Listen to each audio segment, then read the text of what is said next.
दोस्तों नमस्कार, मैं हूं रज़ा। आप लोग देख रहे हैं रज़ा ग्राफी। सातों चरण का इलेक्शन संपन्न हो चुका है। लगभग 1.5 महीना तक इलेक्शन चला और इलेक्शन चलने के बाद सातों चरण का इलेक्शन अब समाप्त हो चुका है और सारे मीडिया चैनल अपना अपना एग्जिट पोल बता रहे हैं कि कौन कहां से जीत रहा है और कौन कहां हार रहा है। कोई चैनल एनडीए को 30 सीट दे रहा है, कोई 25 सीट दे रहा है बिहार से, और महागठबंधन को 10 से 12 सीट दे रहा है। लेकिन आज मैं जो कैलकुलेशन करने वाला हूं वो बिहार की सबसे हॉट सीट जो मानी जा रही है, 4-5 हॉट सीट है, उस सीट का मैं आकलन करने जा रहा हूं। सबसे पहले जो मैं आकलन कर रहा हूं वो बिहार की सबसे हॉट सीट पूर्णिया की। पूर्णिया में कांटे की टक्कर थी, त्रिकोणीय मुकाबला। 3 कैंडिडेट तो थे मजबूत, लेकिन एक कैंडिडेट नहीं चाहे। वहाँ 2 ही कैंडिडेट मुख्य रूप से लड़े। एक पप्पू यादव थे, निर्दलीय प्रत्याशी थे कैंची छाप से, और दूसरे थे जदयू प्रत्याशी थे। दोनों में कांटे की टक्कर हुई है इस बार। अब देखिए एनडीए के प्रत्याशी निकलते हैं या पप्पू यादव निकलते हैं, लेकिन इस बार जो एज मिला है और मुसलमानों का लगभग एक तरफा वोट जो है पप्पू यादव को पड़ गया। लगभग 35% पूर्णिया में मुस्लिम वोट है, साथ में अदर कास्ट का भी अच्छा वोट पड़ रहा है। इसलिए पूर्णिया जो है पप्पू यादव लगभग 50,000 वोट से, ये मेरा आकलन कर रहा है। देख लीजिएगा 4 तारीख को मेरा आकलन बिल्कुल सही होने वाला है, ये मैं गारंटी के साथ कर रहा हूँ। लगभग आप देख लीजिएगा, पप्पू यादव पूर्णिया से लगभग 50,000 वोटों से निकल रहे हैं। पहले तो ये आंकड़ा ज़्यादा था, लेकिन लास्ट टाइम में एनडीए ने काफ़ी मेहनत की तो इससे फिर भी लेकिन पीछे रह गए। पूर्णिया से पप्पू यादव 50,000 वोटों से निकल रहे। दूसरी हॉट सीट है पाटलिपुत्रा। पाटलिपुत्रा से मीसा भारती लालू यादव की बेटी हैं, वो लड़ रही थी आरजेडी की तरफ से, और राम कृपाल यादव भाजपा की तरफ से है। ये मैं बता दूं कि मीसा भारती 25,000 वोटों से पाटलिपुत्रा हार रही है और राम कृपाल यादव जीत रहे हैं पाटलिपुत्रा सीट को। ये कन्फर्म हो चुका है। तो दूसरी जो हॉट सीट है वो आरजेडी हार रही है। तीसरी जो हॉट सीट है वो है सीवान। देखिए सीवान में त्रिकोणीय मुकाबला है। सीवान में त्रिकोणीय मुकाबला है। वहाँ अवध बिहारी चौधरी आरजेडी की तरफ से थे, हिना शाह निर्दलीय प्रत्याशी थी, और विजयलक्ष्मी कुशवाहा जी ये जो है विजयलक्ष्मी कुशवाहा जी ये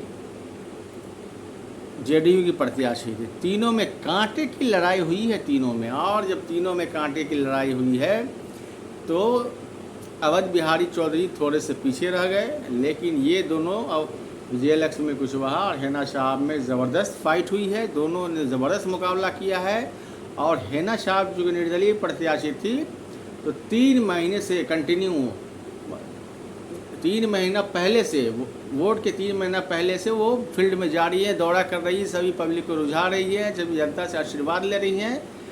तो इस बार हेना शाह लगभग 25 से 30,000 वोटों से सीवान को लीड कर रही हैं। ये मेरा आकलन देख लीजिएगा। अब 4 तारीख को जो मैं कर रहा हूँ ये सही हुआ या गलत हुआ। हेना शाह सीवान लीड कर रही है। चौथी सीट है मधुबनी। मधुबनी से आलिया अशरफ फातिमी जी आरजेडी की तरफ से हैं, और अशोक यादव बीजेपी की तरफ से हैं। यहाँ भी कांटों का मुकाबला हुआ है, लेकिन एआईएमआईएम वहाँ से लड़ गई, जो 25 से 30,000 वोट एमआईएम को भी आएगा। इसी एमआईएम की वजह से वहाँ अली अशरफ फातिमी हारते हुए नज़र आ रहे हैं, और कुछ वोटों से लगभग 25 से 30,000 वोट से ही अली अशरफ फातिमी वहाँ से हारते हुए नज़र आ रहे हैं, और अशोक यादव जो है वहाँ से बीजेपी के जीतते हुए नज़र आ रहे हैं।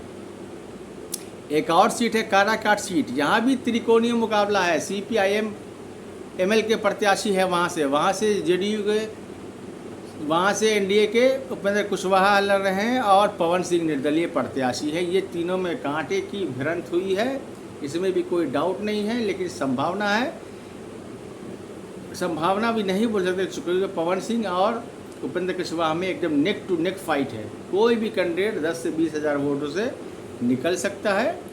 कुछ इसके बारे में हम आकलन नहीं कर सकते हैं कि वहाँ पवन सिंह जीत रहे हैं या उपेंद्र कुशवाहा जीत रहे हैं, इसके बारे में नहीं कहा जा सकता है। एक और सीट है वैशाली। वैशाली से बीना देवी लड़ रही हैं चिराग पासवान की तरफ से, और मुन्ना शुक्ला लड़ रहे हैं आरजेडी की तरफ से। ये सीट आरजेडी बाजी हुई मारती नज़र आ रही है। यहाँ पर बीना देवी पीछे रह गई हैं और मुन्ना शुक्ला जीतते हुए नज़र आ रहे हैं। ये सीट एकदम कन्फर्म है।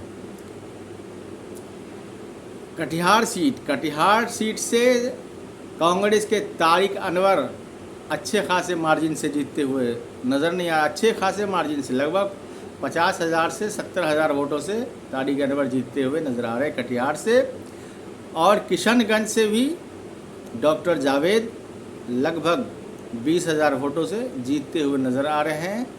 वहाँ पर MIM प्रत्याशी संभावना है कि दूसरे नंबर पर है या तीसरे पर भी जा सकते हैं, लेकिन डॉक्टर जावेद वहाँ से जीतते हुए नज़र आ रहे हैं। ये हमारा आकलन है। चुनाव 4 तारीख को रिज़ल्ट आएगा, आप देख लीजिएगा कि वहाँ से कौन प्रत्याशी जीता। और छपरा सीट छूट गया। छपरा से रोहिणी आचार्य, लालू यादव की दूसरी बेटी है जो किडनी दान की थी, वो सिंगापुर में रहती है और लड़ने आई है छपरा। जिंदगी किशन सिंगापुर में गुजर रहा, छपरा लड़ने आई और वहाँ से केंद्रीय मंत्री राजीव प्रताप रूडी लड़ रहे हैं। शुरू में तो अच्छा फाइट दिया था रोहिणी आचार्य ने। जब लोगों को मालूम हो गया कि ये इलेक्शन जीतने के बाद फिर सिंगापुर लौट जाएंगी, तो लोगों ने अपना ध्यान फिर से राजीव प्रताप रूडी की तरफ लगाया और राजीव प्रताप रूडी छपरा से जीतते हुए नज़र आ रहे हैं। बेगूसराय से इस बार CPIM मेल के कैंडिडेट जो है कुशवाहा जी, वो बेगूसराय जीतते हुए नज़र आ रहे हैं। इसमें भी कोई डाउट नहीं है, बेगूसराय जीतते हुए नज़र आ रहे हैं। तो दोस्तों, मैंने जो आपको बताया है अभी, ये रिकॉर्ड करके रख लीजिएगा, स्क्रीनशॉट लेकर रख लीजिएगा और 4 तारीख को देखिएगा। मैंने जो आपको बताया है सभी सीटों का मैं नहीं किया हूँ। जिस सीट पे मुझे लग गया कि ये 100% जीत रहे हैं, उसी सीट का मैंने आकलन किया है।